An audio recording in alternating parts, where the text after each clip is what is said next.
कहानी है पाबंदी इलाज नहीं है। आज रात जब दफ्तर से घर पहुंचकर जूते उतारकर मुंह हाथ धोकर जैसे ही सोफे पर बैठा मेरी 13 वर्षीय बेटी चार्मी मेरे पास आई और प्यारे पापा आ गए कहकर मुझसे लिपट गई। मैं भी उसके सर पर हाथ फेरते हुए मेरी प्यारी बिटिया रानी कहकर उसे लाड़ लड़ाने लगा। मैंने कहा, बोल मेरा बेटा, कैसी रही आज की पढ़ाई? और वह मुझे पूरे दिन स्कूल में क्या क्या हुआ विस्तार में बताने लगी। तभी उसकी माँ की, यानी कि हमारी धर्मपत्नी जीजो, रसोई में खाना बना रही थी। आवाज आई, छोटी। हम लोग प्यार से चार्मी को छोटी कहते हैं और ज्यादातर लोग उसे छोटी के नाम से जानते हैं। पापा को पानी दो और उन्हें तंग मत करो, अभी थके हारे आए हैं। छोटी मेरे लिए पानी लाई, फिर मुझसे अपनी स्कूल की बात करने लगी। तभी उसकी माँ की आवाज फिर से आई, छोटी, कहा ना पापा को आराम करने दो। इस पर वह कहने लगी, हम 11 बजे स्कूल चले जाते हैं, 6 बजे ट्यूशन चले जाते हैं, ट्यूशन से हम 8 बजे आते हैं, फिर होमवर्क करते करते रात के 10 बज जाते हैं। हम इसीलिए आपके आने का इंतजार करते हैं कि आपके साथ थोड़ी देर खेलकूद गपशप बातें कर सके। तभी पत्नी साहिबा की आवाज फिर से आई। इस बार आवाज में थोड़ा कड़कपन था। तुम्हें समझ में नहीं आ रहा पापा अभी थके हारे आए हैं, इन्हें थोड़ी देर आराम तो करने दो। तभी छोटी भी नाराजगी भरे स्वर में कहती है, थोड़ी देर बाद आप और पापा टीवी चलाकर खाना खाने बैठ जाओगे और मुझे कह दोगे कि चलो सो जाओ ताकि सुबह सही समय पर उठ सको। और उसकी सूरत मेरी तरफ देखते हुए पूरी तरह मासूमियत के साथ रुआंसी सी हो जाती है। तभी मैं उसे प्यार से समझाते हुए अपने पास बैठाकर उसके सर पर हाथ फेरते हुए अपनी पत्नी से कहता हूँ, बिटिया को डांटो मत। फिर मैंने अपनी बेटी से पूछा, क्या हुआ मेरे बाबू को? वह फूट पड़ती है, पापा लाइफ में अगर हंसी खेलकूद मनोरंजन ना हो तो जीवन कैसा होगा? मम्मी मुझे मेरी किसी भी फ्रेंड के घर जाने नहीं देती। तभी श्रीमती जी बोल उठी, तुम्हारी कौन सी फ्रेंड तुम्हारे घर आती है? छोटी चुप हो जाती है, पर कुछ समय बाद फिर कहने लगती है कि मेरी सारी फ्रेंड तो साइकिल लेकर घूमने जाती है, घर का सामान लेने जाती है, सुबह अकेले गार्डन में भी सैर को जाती हैं, पर मम्मी तो मुझे अकेले कहीं भी नहीं जाने देती, हमेशा मुझे अपने साथ ही लेकर जाती हैं, मुझे अकेले कहीं भी नहीं जाने देती। उसके शब्दों में थोड़ी रुआसी, थोड़ी नाराजगी, दोनों के साथ साथ हैरत भी दिखाई दे रही थी। तभी छोटी की माँ कह उठी, तुम्हें पता नहीं है जमाना कितना खराब है? देखती नहीं हो रोज न्यूज में क्या दिखा रहे हैं? अक्ल नहीं है तुम में? तभी छोटी मुझे संबोधन करते हुए कहती है, पापा क्या जमाना सिर्फ मेरे लिए खराब है? मेरी फ्रेंड भी तो है, उनकी मम्मी तो इतनी पाबंदी नहीं लगा रखी है जितनी मेरी मम्मी ने लगा रखी है। तभी छोटी की मम्मी उसको डांटते हुए कहती है, बहुत ज्यादा जवान चलने लगी है तेरी। तभी मैंने फिर से छोटी की माँ से कहा, बिटिया को मत डांटो। सभी चीजें मुझसे चिपट कर कहती है, पापा आपके समय में भी ऐसा ही होता था क्या? क्या दादाजी बुआ जी को घर से नहीं निकलने देते थे क्या? तभी छोटी की माँ बोल पड़ी, बेटा पापा को खाना खाने दो, दोपहर के 2 बजे खाना खाने के बाद से भूखे हैं, से 10 बजने को आ रहे हैं, और फिर आप मुझे सोने के लिए कह दोगे, छोटी ने कहा। तभी मैंने कहा, नहीं बेटा, आज खाना खाकर सैर करने के बाद हम लोग आपस में लूडो खेलेंगे और खूब बातें करेंगे। सच में पापा और छोटी के चेहरे पर अब खुशी के भाव थे। रात को हम सभी बिस्तर में बैठे लूडो खेल रहे थे। मैंने बातों का दौर शुरू किया, बोल मेरा बेटा क्या बोलना चाहता है? कि छोटी ने शिकायत दोहरा दी। मैंने उसकी मम्मी से कहा कि बिटिया के सवालों का जवाब दो, उसे समझाओ, डांटो नहीं। इस जून की गर्मी में औरतों का दिमाग का जो हाल होता है, उतना गर्म दिमाग उसका नहीं था। अब वह काफी शांत व सरल दिख रही थी। मैं क्या कहूँ जी, न्यूज़ देख देख कर दिमाग खराब हो रखा है, हर वक्त डर लगा रहता है, लेकिन डरने से तो काम नहीं चलेगा। काफी देर तक इसी बात को लेकर खींचातानी हो रही थी। छोटी कहती रहती, मैं अभी अकेले बाहर फ्रेंड के साथ घूमने जाया करूंगी, मैं भी घर का सामान लेने जाया करूंगी, हर वक्त घर में मेरा दम घुटता है, मम्मी इतनी पास जो मेरी ट्यूशन है वहां पर भी मुझे छोड़ने जाती है, ऐसे में आगे कैसे बढ़ूंगी? उसकी मम्मी कहती है, मुझे नहीं पता तू इतनी सीधी इतनी भोली है कि मैं तुझे कहीं भी अकेले नहीं भेज सकती। तभी छोटी थोड़े से गुस्से में कहते हैं, अगर मैं सीधी व भोली हूँ तो इसकी जिम्मेदार आप ही हो। आपने मुझे हमेशा घर से बाहर जाने ही नहीं दिया, अपने पल्लू से बांध कर रखा। देख रहे हो कितनी बदतमीज हो गई है छोटी की माँ कहने लगी। तभी मैंने घड़ी की तरफ देखा, रात के से 12 बज चुके थे। मैंने दोनों को मुंह में उंगली रखकर चुप रहने का आदेश दिया। दोनों चुप हो गए। मैंने कहा, रात काफी हो गई है, लूडो पैक करो, इस समस्या का हल कल सोचेंगे। अब सोने की तैयारी करो। छोटी सोने के लिए अपने कमरे में चली गई और हम दोनों पति पत्नी भी लाइट बंद करके बिस्तर के हवाले हो गए। मेरी पत्नी ने मेरे बगल में आकर कहा, इस लड़की को क्या हो गया है, देखो कैसी बातें कर रही है। मैंने कहा, वह कैसी नहीं, बिल्कुल सही बातें कर रही है।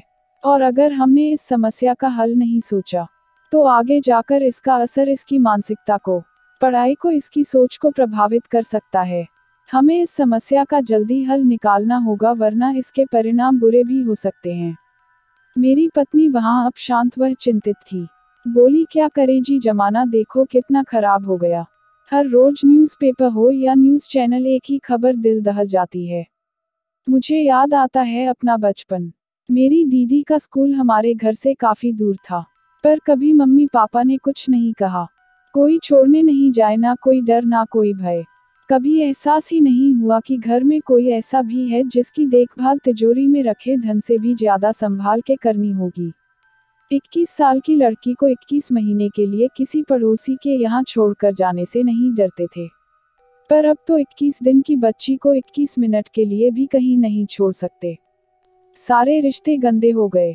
स्कूल के टीचर भी क्या करें, तुम किस किस से पूछोगे। एक काम करो, उसे ऐसा बनाओ कि वह हर खतरे से लोगों की नज़रों के सामने समझे बुझे, और अगर कहीं कोई भी आपत्तिजनक बात उसको दिखे तो तुरंत तुम्हें बताएं, क्योंकि हो सकता है कुछ बातें वह मुझसे कहने में शर्माए और तुमसे कह सकती है। अब इस समस्या का हल तुम्हारे हाथ में है। इतनी बात कर हम सो गए। मेरी पत्नी को कुछ समय पश्चात नींद आ गई, पर मैं इसी विषय में खोया रहा। अंधेरी भरी समस्या में समाधान हल नामक रोशनी ढूंढने का सुराग ढूंढा ढूंढा, न जाने कब मैं भी नींद की आगोश में सो गया। सुबह जब नींद खुली तो देखा पत्नी जी किचन में चाय बना रही है। वह चाय बना कर लाए तब तक मैं नेचर क्रिया से निवृत्त हो ब्रश कर सोफे पर बैठ गया। उसने अपने लिए चाय डाली। मैं कभी चाय नहीं पीता। इस बात को शुरू शुरू में मेरी पत्नी को शिकायत रहती थी। इसमें मैं उसका साथ नहीं देता, पर मैं क्या करूं, मुझे बचपन से ही चाय पीना बिल्कुल नहीं अच्छा लगता था। मैं सुबह सुबह सत्तू पीता हूं और वह चाय पीने लगी। तभी मैंने अपने पत्नी से बोला, सुनो, रात को तुम तो सो गई, पर मैं इसी विषय में काफी देर तक सोचता रहा। देखो, मेरी बात ध्यान से सुनना, मैंने इसका हल सोचा है। क्या? पत्नी ने पूछा। मैंने कहना शुरू कर दिया। देखो बिटिया, अब बड़ी हो गई है, बचपन की बात अलग थी।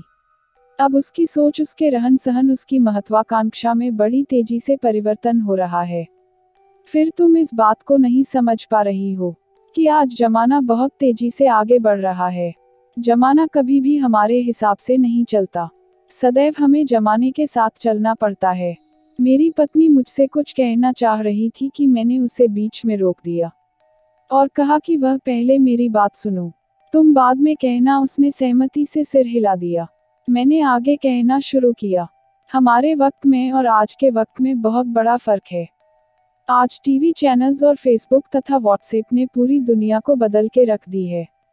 तुम अपनी बेटी पर आओगी, उन्हें टीवी देखने नहीं दोगी, मगर स्कूल में उन लोगों के साथ ही बैठती है जिन पर इन चीजों की पाबंदी नहीं है, जो आज के वक्त के हालात के हैं। तो मैं पूरे यकीन के साथ कहता हूँ, तुम्हारी सारी कोशिश बिल्कुल बेकार है। इसका कोई फायदा नहीं है, नुकसान के सिवा। कुछ कहने पर वापस मेरी बात को याद करके खामोश हो गई। मैंने उसकी तरफ देखकर कहा, क्यों, क्या कहना चाहती हो? यही कि नुकसान कैसे है? समझ में नहीं आया। मैंने उसे प्यार से समझाते हुए कहा, देखो, जब स्कूल में उसकी सहेलियां उससे अपनी लाइफ शेयर करेगी तो उसे उनसे अपनी लाइफ शेयर करते हुए शर्म आएगी, और जिसकी वजह से हो सकता है वहाँ कुछ ऐसा हो कि क्या तेरी मम्मी तुझे यह नहीं करने देती, तेरी मम्मी तुझे यह नहीं करने देती। इस तरह के मजाक भरे ताने जो उसकी कोई भी दोस्त उसके हित के लिए नहीं कहेगी। पर हाँ, इससे उसका हित हो सकता है। अगर उसने तुम्हें यह सारी बातें बता दी तो शायद इसका नुकसान ना हो। पर मेरी पत्नी पर क्या होगा? मैंने एक आह भरी। अगर उसने यह बातें तुम्हारे प्रति उसके आदर भाव को देखते हुए कि मेरी दोस्त मेरी मम्मी का मजाक उड़ा रही है, मैं मम्मी को यह बात बताऊंगी तो मम्मी को तकलीफ होगी। और यह बढ़ती उम्र है, इंटरनेट पर गंदगी छाई हुई है। यह दोस्त आपस में उस विषय पर भी बात करेंगे, सेक्स पर भी बात करेंगे। अगर इसमें तुमसे शर्म करके यह बात तुम्हें नहीं बताई तो आगे बहुत प्रॉब्लम हो जाएगी। मेरी पत्नी फिर बोली, तो क्या करना होगा जी? अब सब तुम्हारे हाथ में है, मैंने कहा। पत्नी बोली, मेरे हाथ कैसे? मैंने फिर कहना शुरू कर दिया, ध्यान से सुनो। आज जो हो रहा है, जो डर व भय का और गंदगी का माहौल है, उसमें हमारी समस्या का एक ही हल है। तुम्हें हमारी बेटी के साथ मां नहीं, एक दोस्त बनकर रहना होगा। पत्नी ने पूछा, वह कैसे? मैंने कहा, देखो, आज से तुम उससे हर तरह की बात शेयर किया करो, कि जैसे घर की जिम्मेदारी की, मेरे कामकाज की, उसकी पढ़ाई की, खाने पीने की, घर में कितनी कमाई है, कितना खर्च है, क्या बचत है, घर में रसोई में क्या क्या सामान लगता है, कैसे लाना होता है। मतलब हर तरह की खरीदारी में उसका साथ, उसकी ख्वाहिश पूछो। जहां वह गलत है या कुछ ऐसी चीज लेने को कहे जो हमारे बजट में ना आती हो, उसे इस तरह समझाओ कि उसे बुरा ना लगे। उसके साथ टीवी देखो, उसकी पढ़ाई में चाहे वह ट्यूशन जाती है, उसका साथ दो। उसे हर तरह की समस्या, हर तरह की खुशी गम सब उसके साथ शेयर करो, ऐसे जैसे मेरे साथ करती हो। इसके साथ थोड़ी देर खेलो, थोड़ी देर पढ़ लो, थोड़ा घूम लो, थोड़ा मनोरंजन। मतलब इसके अंदर जो भी ख्वाहिश है, उन्हें तो एक एक करके धीरे धीरे पूरा करो। एक साथ नहीं, तुम्हें धीरे धीरे इसका बेस्ट फ्रेंड बनना है, कि यह तुमसे अच्छा दोस्त किसी को भी ना समझे। तुमसे स्कूल में हुई दोस्तों की हर बात शेयर करें, पर तू अगर ऐसा कह दे कि यह बात किसी को नहीं बताना, मुझे बिना बताए। आज तुमसे ज्यादा यह मुझसे मानती है। मेरी पत्नी ने हाँ में हाँ गर्दन मिलाते हुए कहा, जैसे सब समझ गई हो। मैंने फिर कहा, इस समस्या का घर की खुशियों की एकमात्र दवा 39 है। मेरी पत्नी बोली, 39 क्या है?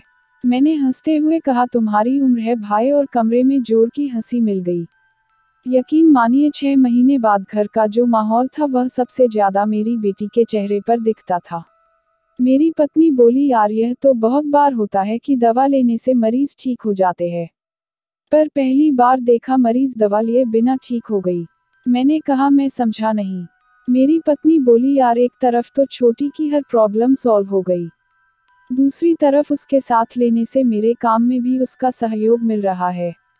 वह काम भी सीख रही है, खुश भी हो रही है, और सही दोस्त के साथ भी है। और कहते कहते मेरी पत्नी की आंखों में आंसू गिरा। मैंने उसके आंसू पूछते हुए कहा, इसीलिए कहते हैं, तुम बेसहारा हो तो किसी का सहारा बनो, तुम्हें अपने आप ही सहारा मिल जाएगा।